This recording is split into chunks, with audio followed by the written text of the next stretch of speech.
Hey, what's going on, guys? It's FPL Yusuf here, and welcome back to another video on my YouTube channel. Today, I'm going to be bringing you guys my Game Week 25 transfer plans. In this video, we'll take a quick little recap at how we got in Game Week 24. I'm going to talk about some of the moves I'm looking to make for this coming game week, but also for a potential wildcard in 26. I'm going to go over what my current watch list is looking like for Game Week 25, and of course, a very early team selection for the coming game week as well. So I do hope you guys enjoy this video. If you do, please don't forget to drop a thumbs up and subscribe down below. And as always, let's just jump straight into it.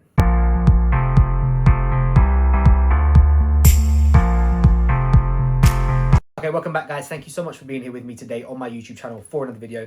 So before I get into this one, I apologize if the sound is a little bit different. I don't know if it's going to be too quiet or too loud.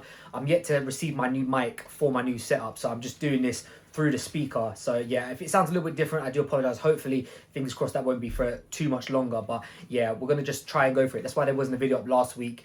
I didn't have any mics to go in with it, so I just didn't know if the sound would come out all right. But we're going to test it for this week and just see how we get on. So just bear with me. Hopefully, fingers crossed, it won't be too much longer before one arrives. Right, so let's take a look at how we got in Game Week 24. It was a very disappointing game week in total. We finished on 50 points. We did take a small red arrow down to 440k. I say small, it's probably about 120,000 places in the end. So a little bit disappointing and annoying with that one. But these game weeks happen. I thought when I saw Manchester City concede, I thought I'd made the right choice with my goalkeepers. Apparently not. You know, even though Donnarumma lost his clean sheet, Burnley got absolutely battered by Sunderland yesterday evening, and Dubravka got come back with a 0 pointer, whereas Donnarumma had 2 on the bench. So poor choice from me on that one. I thought Burnley might have put up a little bit more of a fight. They didn't. The back three was okay. Obviously, double Arsenal defence, keeping 2 clean sheets. Gabriel 8, Timber 5. Obviously picked up a yellow card, but overall we'll take that. Chalobah unfortunately lost out on his clean sheet, but did come back with another round of DEFCON, so that got him to 3 points. A little bit frustrated again for him. I'm a little bit worried about this Chelsea defence going forward, but Chalobah is very good for DEFCON, so hopefully on those games that he does keep a clean sheet, we will get extra points for that. Then we come into the midfield, and I feel like this has just been a running theme with me over the last few weeks. Another disappointing week in the midfield, and I feel like that's the difference between making it and breaking it on at least this season in FPL, is that when you've got players who perform in the midfield, I feel like it's a green arrow. When you don't, it's a red arrow. And of course, 4 out of our 5 did blank. Morgan Rogers, will start with him first. I put the captaincy on him. How Aston Villa did not score in that game, I will never know. When they had 27 shots, it's almost unheard of that they didn't score one. And we made the right choice, because obviously Brentford went down to 10 men, which made it a little bit easier for Aston Villa, but you still expect them to score. Harry Wilson blanking, Declan Rice blanking, Iliman Ndiaye blanking. Anton Semenyo was the only one who returned. He did get himself a goal, which brought us back 7 points. Onto the forwards, both of them did get some returns in some regards. Erling Haaland with 1 assist. We're going to talk about him in the next section about, is he actually essential right now? João Pedro started on the bench, came off, got himself a goal, got himself an assist, and just shows why he needs to be starting for Chelsea up front. He's in fantastic form at the moment, 10 points for him. But overall, like I said, disappointing game week, 50 points all out. Small red arrow down to 440k. We're going to try and put that right this week, and hopefully we'll start that by making our transfers on our transfer plans. Right, so let's take a look at what the transfers I'm looking at for this week. And just a heads up, I have confirmed them already. Now, there's a reason why I've done that. Usually, I don't like moving early, and this is very early because obviously we've got Arsenal and Chelsea in the Cups, so that could sway things depending on how those results go. But for me, I am planning to activate my wildcard next week. I'm planning to talk a little bit later on. I might do a separate video on that about sort of what my wildcard draft is going to look like for next week. But in order for me to allow that team to happen, I had to make transfers early this week to avoid price rises and price drops. So first one up, we moved Morgan Rogers out and we brought in Bruno Fernandes. He is 100% the most important player to have in FPL right now. He's got so many routes to points. Man United look like a reformed team. He looks like he's going to be, very integral to how they play. He's on penalties, he's on set pieces. He's just so important as to, owning a midfielder who's going to consistently get you points.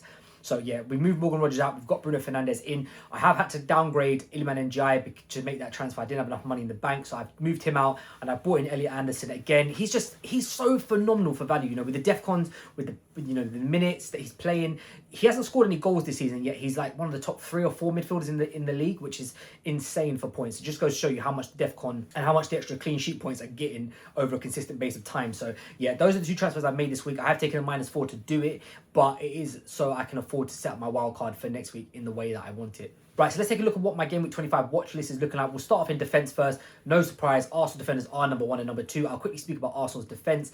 I think from next week, I am looking to triple Arsenal defence and just leave them until the end of the season. It does mean I'm missing out on Declan Rice, Bukayo Saka potentially, but I just think nobody's going to match Arsenal in terms of defensive clean sheets from now to the end of the season. I just think that it's a little bit differential by owning 3. A lot of people have already got 2, some only on 1, and I just think that having that third one there will just make all the difference. So yeah, Gabriel, of course, is no surprise. Most of us, or most of you guys watching this who are actively playing FPL probably own him. Jurrien Timber, I've got it at number 2. I've got him just over Saliba and just over Calafiori. Obviously, Calafiori just come back from an injury, but he is the cheapest out of the lot, which, sometimes money can go a long way. Saliba, I do like. Obviously, minute-wise, I think he'll be fine. I just think Timber's got a little bit more of an upside with attacking threat. So, is he worth 6.5 million? Maybe, maybe not.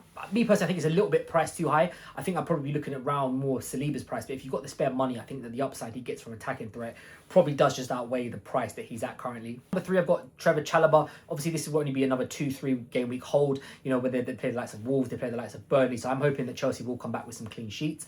Daniel Munoz in at number 4. A little bit like Trevor Chalobah. He's going to be here for a couple of weeks, but he has got very, very, very good fixtures. Palace, obviously, we know that they are a decent team defensively, and him going forward, he's always likely to pop up with returns. So we may take a look at that move next week in the wild card. And last up on the list is actually maybe a little bit of a surprise. It's Harry Maguire. Now, the reason why I've got him in there, I think Man United are looking a lot better, under Michael Carrick. I think he will get opportunities from set pieces and corners just through aerial threat. And also, at 4.3 million, I think for the value that he's at, if you are looking for a cheaper defender, I think he's really, really good price and really good value for money. So that is my top 5 defenders. Onto my top 5 midfielders, no surprise, Bruno Fernandes is number 1. If you don't own him, go and get him. I didn't make that move last week and it cost me 10 points.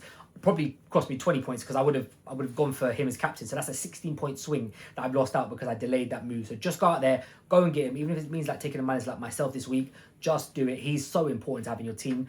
Number 2, I've gone for Enzo. Now, the reason I've gone for Enzo Fernandez in at number 2 is solely because Chelsea's next 2 or 3 fixtures. Obviously, if Palmer's ever off the pitch, he will be on penalties. He seems to be popping up these little goals, here and there. Last game I watched Chelsea play, even though he scored right at the end, he wasn't really that influential throughout the game. So there's something to bear in mind. But, of course, you're also looking at the price tag he's at. For the value he offers, I think, he is a very, very good pick.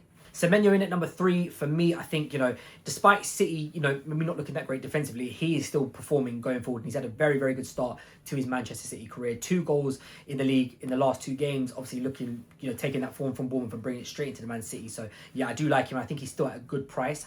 Declan Rice, I've got in at number 4. Of course, is on set pieces for Arsenal. Has some DEFCON potential in certain games.